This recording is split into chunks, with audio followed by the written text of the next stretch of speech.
శ్రీ భక్త రామదాసు జయంతి ఉత్సవాల ఖమ్మం జిల్లా నేలకొండపల్లి పట్టణంలోని భక్త రామదాసు ధ్యాన మందిరంలో నేటి నుంచి ఈ నెల 3వ తేదీ వరకు నిర్వహిస్తున్నారు. మొదటి రోజు కార్యక్రమంలో ఏఈఓ భవానీ రామకృష్ణ, డి నరసింహాచార్యులు, వేద పండితులు, భద్రాచలం వారు మరియు బత్తుల సాధు రాధాకృష్ణమూర్తి, పెండ్యాల గోపాలకృష్ణమూర్తి, పెండ్యాల వాసుదేవరావు, గండికోట వెంకటలక్ష్మి, హరి శ్రీనివాసరావు, మాజీ సర్పంచ్లు, మాజీ ఎంపీటీసీలు శ్రీ భక్త రామదాసు జయంతి ఉత్సవాల్లో పాల్గొన్నారు.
रामेश्वरो वैश्रवणो ददातु कुबेराय वैश्रवणाय महाराजाय नमः।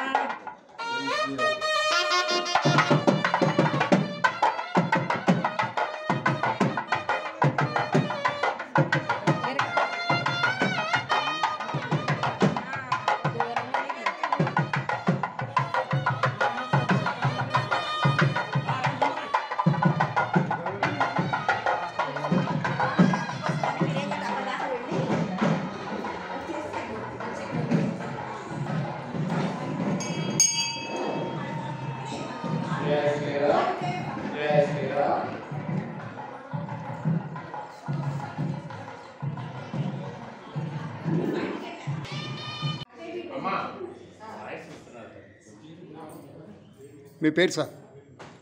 మా పేరు దామెర నరసింహాచార్యుడు. నేను భద్రాచలం ఆలయంలో దేవస్థాన వేద పండితుడిగా నేను విధులు నిర్వహిస్తున్నాను.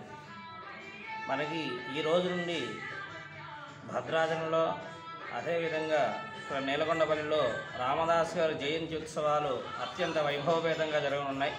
మరి భద్రాచలంలో ఈరోజు అనగా 1వ తారీఖు నుండి 5వ తారీఖు వరకు మనకి అక్కడ 5 రోజులు నిర్వహిస్తున్నారు. అలాగే వారు జన్మించినటువంటి ఈ యొక్క గ్రామంలో నేలకొండపల్లి గ్రామంలో 1వ తారీఖు నుండి 3వ తారీఖు వరకు 3 రోజులు మాత్రమే నిర్వహిస్తూ ఉన్నారు. అయితే ఈ యొక్క ఉత్సవము వీక్షించుట కూడా అత్యంత వైభవపేదమని చెప్పబడుతుంది. ఎందుకంటే రామదాసు గారే భాగవతుల పాదజలము పైన చల్లుకున్న చాలు అంటూ చాలా గొప్పగా అభివర్ణించారు. మనం భగవంతుడి యొక్క సేవ ఎంత గొప్పగా చేస్తామో అలాగే భాగవతోత్తరమైనటువంటి సేవ కూడా అంతే విశేషమైనటువంటిది అని మనకి చెబుతారు. కాబట్టి ఈరోజు మాఘమాసంలో వచ్చేటువంటి పూర్వాభాద్ర నక్షత్రం రోజున రామదాసు గారు జన్మించారు. దాన్ని పురస్కరించుకొని మనకి ఇక్కడ అత్యంత వైభవపేతంగా మన ఉత్సవాలు జరుగుతాయి. కాబట్టి ఇటువంటి ఉత్సవాల్లో భక్తులు, గ్రామస్తులు అధిక సంఖ్యలో పాల్గొని రామదాసు గారి కృపకు పాత్రలు కావాల్సిందిగా కోరుతున్నాం. జై శ్రీరామ్. జై శ్రీరామ్. శ్రీ సీతారామచంద్ర స్వామి దేవస్థానం భద్రాచలం ఆధ్వర్యంలో ఫిబ్రవరి 1వ తారీఖు నుంచి 5వ తారీఖు వరకు భద్రాచల క్షేత్రం నందు భక్త రామదాస్ జయంతి ఉత్సవాలు నిర్వహించడం జరుగుతుంది. అదేవిధంగా భక్త రామదాస్ గారు జన్మించిన స్థలం నేలకొండపల్లి గ్రామం నందు కూడా ఫిబ్రవరి 1వ తారీఖు నుండి 3వ తారీఖు వరకు సాంస్కృతిక కార్యక్రమాలు భక్త రామదాస్ జయంతి ఉత్సవాలు అత్యంత వైభవంగా నిర్వహించడం జరుగుతుంది.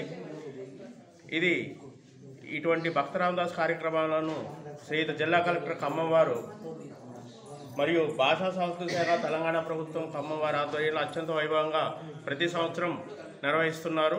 అదేవిధంగా ఈ సంవత్సరం నూతనంగా ఏర్పాటు చేసిన ఆడిటోరియంలో కూడా భక్త రామదాస్ జయంతి ఉత్సవాలు సాంస్కృతిక కార్యక్రమం ఏర్పాటు జరిగింది. ముందుగా ఈరోజు ఉదయం గోపూజతో భక్త రామదాసు నేలకొండపల్లి నందున్న భక్త రామదాస్ ధ్యాన మందిరం నందు గోపూజతో స్టార్ట్ చేసి తదుపరి నగర సంకీర్తన కార్యక్రమం, తదుపరి ఆడిటోరియం ప్రారంభోత్సవం మొదలైన కార్యక్రమాలు ఉంటాయి. జై శ్రీరామ్. మీ పేరు సార్? నా పేరు Bhavani Ramakrishna, AEO Bhadrachala Devasthanam. Okay sir, thank you. చాలు కదా.